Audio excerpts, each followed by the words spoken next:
It's good to be skeptical because people need to be careful with the paranormal. There most definitely is something out there, but that doesn't mean everyone who makes these claims are telling the truth. There are a lot of frauds, including those who do have a sensitivity to the paranormal but use it for negative activities, though they will usually claim to be good. That said, there are still some people who are telling the truth. In my experience, it seems to be mostly women who are sensitive to this type of phenomenon. The women on my mom's side of the family all seem to have this ability, but I'm not nearly as sensitive to it. They have a much stronger sense of feel for these things than I do. However, I am more of a magnet for more obvious and direct experiences. Sometimes we see this as a gift, while other times it may present it as a curse. There is both a good side and a bad side out there. My opinion is that the bad would be a lot more obvious and try harder to find you, only because they have to. When you go messing with the occult, you end up opening doors, and that's what comes through. So, in other words, if this stuff isn't already in your life, it's best to just leave it alone. The worst thing you can do is seek this stuff out for cheap entertainment.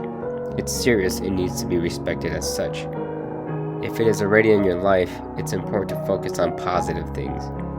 Remember that your God or Savior will ultimately protect you, and you can't let anyone or anything lead you to do things that you don't feel right about.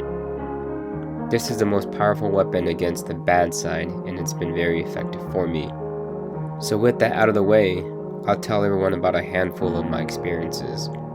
I could probably spend the rest of my life trying to write about everything that I've had happen, but I'm trying to keep this from being an even more excessively long story, since it will be long enough as it is. I saw things throughout my childhood, but most of it was just seeing dark shadowy figures in the dark or out of the corner of my eye. I usually attributed the figures to my childhood imagination, but there were two experiences when I was 10 years old that I never could explain. Therefore, I simply tried to forget about them. The first of the two occurred one night right before I went to bed. I saw a flash of light at the foot of my bed as I slid under my blanket. The ceiling light was still on, so the flash wasn't super obvious, but I thought I saw something. As I was laying in bed trying to fall asleep, I felt like there was something at the foot of my bed. As I sat up, sure enough, there was a gray figure sitting on the floor at the foot of my bed.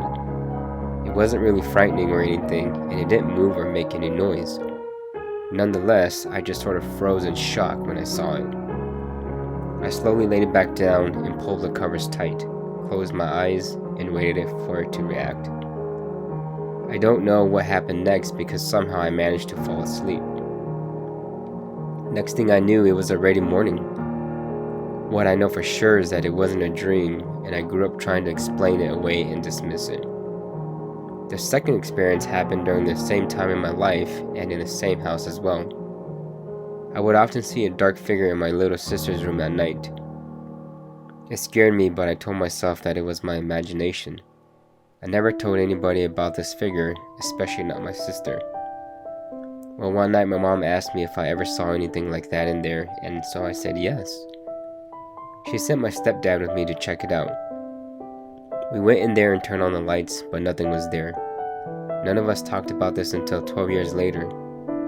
My mom brought it back up at a family engagement. She said that one night, a long time ago, she dreamt that she had a flat tire. In her dream, she saw a figure exit my little sister's room and proceeded to go outside. While the figure was outside, it let the air out of my mom's tire. The kicker is, I recall that morning my mom left for work and actually had a flat tire. My stepdad had to go change the flat before my mom could go to work. I now wonder how these are tied together. Anyway, this was in Southern California before my stepdad's job got moved to Colorado. We spent more than a few years at this house, and throughout the years, paranormal occurrences tapered off, and I thought I had left them all in the past.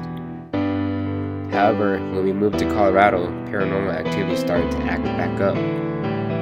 In our new house, we had a weird buzzing noise that would happen in the middle of the night.